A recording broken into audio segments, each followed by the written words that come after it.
What if the aging process of your body didn't depend only on your age, but on the hours during which you don't eat?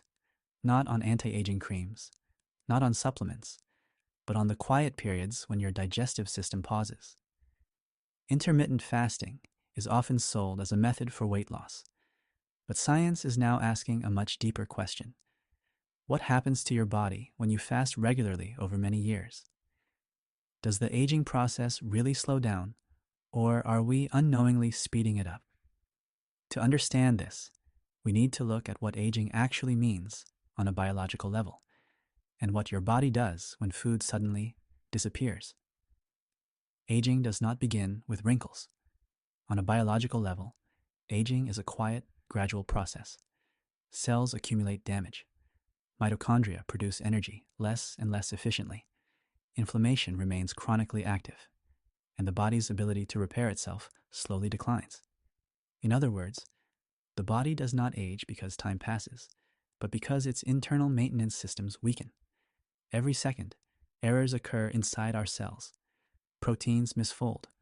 Mitochondria are damaged. DNA suffers small breaks. As long as the body regularly detects and removes this damage, the system remains stable. But this is exactly where the turning point of aging lies.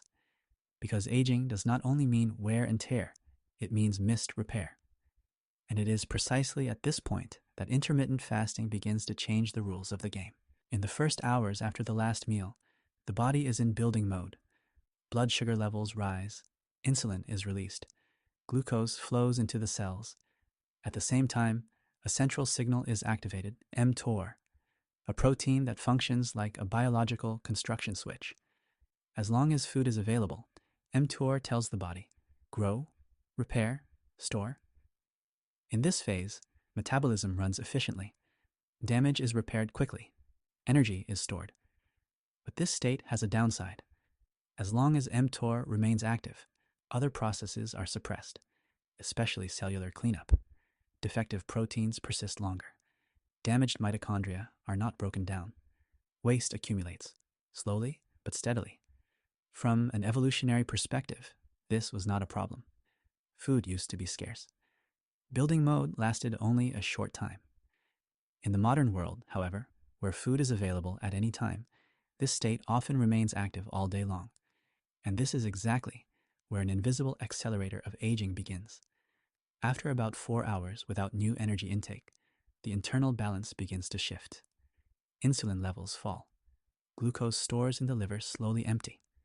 The body faces a decision: either remain in growth mode or switch to an older, more deeply embedded program.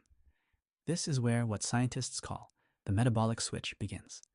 A hormonal role reversal takes place. Glucagon takes the lead. AMPK, an enzyme that monitors the cell's energy status, is activated. Instead of storing new energy, the body begins to use existing reserves efficiently. If you compare the body to a city, this is the moment when the night shift clocks in. Production lines are shut down. Maintenance teams begin their work. Damage that was ignored during the day comes into focus. For many people, this phase feels unremarkable. No hunger drama, no spectacular symptoms. And yet, this very transition determines whether aging is accelerated or slowed down. After about 12 to 16 hours without food, a profound process is activated in the body, a process that is directly linked to aging. Autophagy.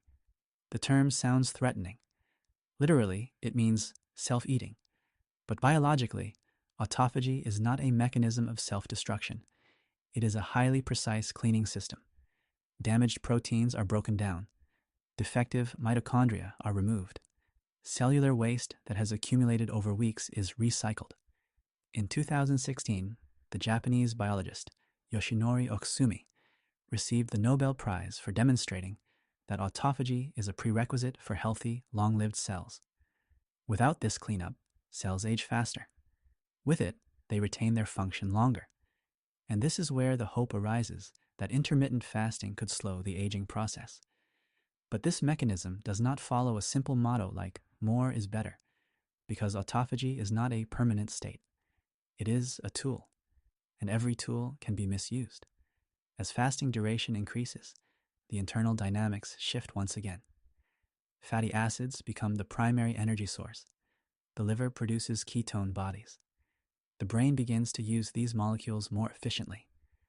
Many people report, during this phase, an unusual clarity, less mental fog, more focus. But biologically speaking, the body is now walking a narrow line.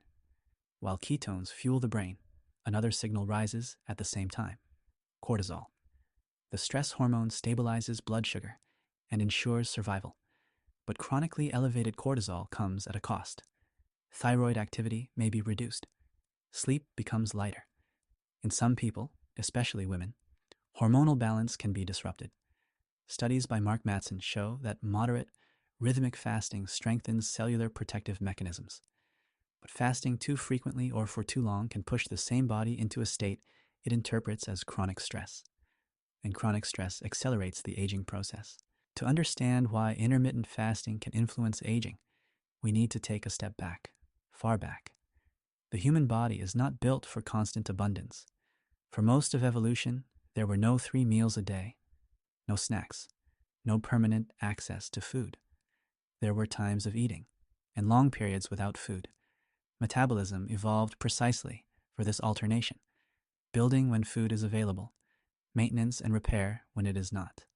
Fasting was not an exception. It was normal. That is why our cells still react so sensitively to food deprivation today. They activate programs that are hardly used anymore in a world of constant eating. But evolution did not plan for endless strain. The body is designed to interrupt periods of fasting through eating, sleep, and recovery. When this balance is disrupted, an evolutionary advantage turns into a biological burden. When applied correctly, intermittent fasting can do more than just reduce calories. Studies show indications of improved insulin sensitivity, less chronic inflammation, more efficient mitochondria, and more active cellular cleanup. All of these processes are directly connected to biological aging. But the same strategy can tip if applied without regard for the individual body. Fasting too frequently, fasting windows that are too long, too little sleep, too little protein and micronutrients. In such cases, the body begins not to repair, but to conserve. Muscle mass is lost. Hormones fall out of balance. The stress system remains chronically activated.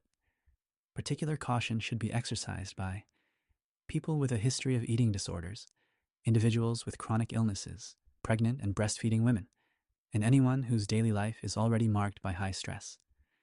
Intermittent fasting is not a universal tool. It is a biological intervention, and every intervention requires context. Intermittent fasting is not a miracle cure for aging, but it is also far more than just a method for weight reduction. When used correctly, fasting can activate the repair programs that the human body has possessed for tens of thousands of years, programs that are hardly used in a world of constant eating. Aging is not determined by time alone. It is determined by stress, by inflammation, and by the body's ability to recognize and repair damage.